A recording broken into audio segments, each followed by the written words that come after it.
It is very important to have your stencil prepared before the tattoo begins.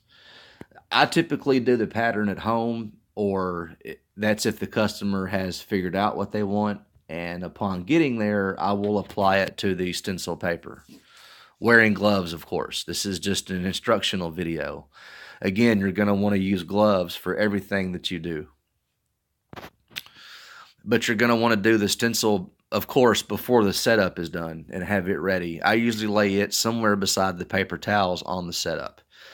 It will be thrown directly into the trash as soon as it is applied correctly, or at least when the outline of the tattoo is completed. You're going to want to shave your customer yourself, because people don't know any better. It's not their fault, but if they shave themselves, then they're going to come in here before you can get your equipment put away and start picking stuff up and asking questions and bumping into stuff, and that is cross-contamination. It is always best to shave your customer after the setup is completed, the stencil is made and ready, and everything is put away.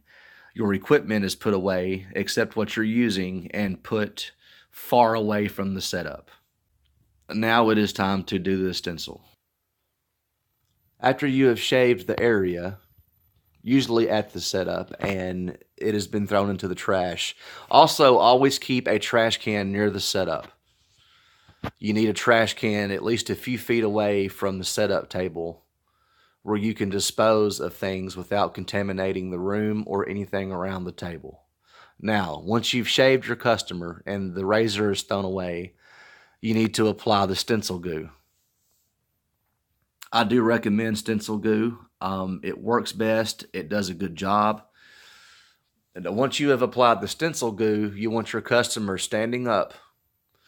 You want them standing up straight and facing forward with their feet about a foot apart. You have them stand as straight as they can, breathe in, and then relax. That way, every stencil you apply will be applied straight. People, when they sit down or when they lay down in a different position, it causes the skin to stretch. And if you stencil somebody sitting down, then your tattoo is going to be really crooked when you're finished and they stand back up.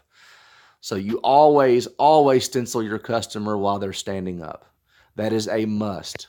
Of course, you're going to want enough stencil goo on the skin to stick the stencil, but you don't want any clots or any big bulging areas of it. It needs to be, I try to get mine about paper thin, and then I'll apply the stencil, make sure it's on there really good and clean and clear, and then I'll peel it off.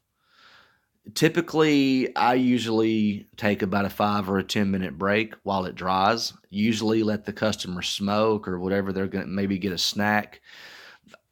Always make sure your customer has eaten something recently before a tattoo.